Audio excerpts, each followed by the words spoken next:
quería comentarte unha cosa, que me por falar do yeti ruso, que outro día escucho polas noticias, non sei que, de Rusia ou algo así.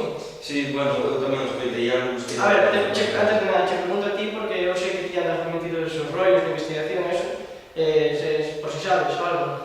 Bueno, a verdade que sí, sería algo.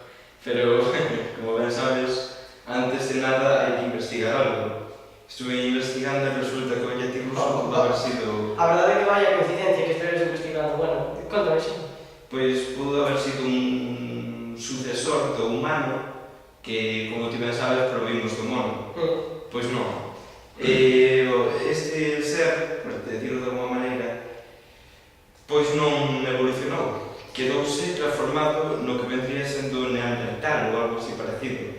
Entón, pois, claro, por algún tipo de mutación, seguramente ou algo así, pois non pudo haber evolucionado e claro. Claro, eso é toda a información. Dicir, non A sabe... ver, non, hubo varios casos en los que se pudo haber visto, pero bueno, como ti ben sabrás... No, pero que non hai testigos de que se ve vida ou algo. Sí, hai vídeos, pero bueno, en internet, sabes, o sea, tampouco promete moito. Bueno, pois moitas gracias pola información. Xa nos veremos. Sí. Bueno, pois xa lle contaré a miña familia. Bueno, gracias. Nada, por unha cousa. Bueno, teño que deixar que me están esperando, vale? Vale, Hasta logo. outra cousa. Pero marcha para arriba.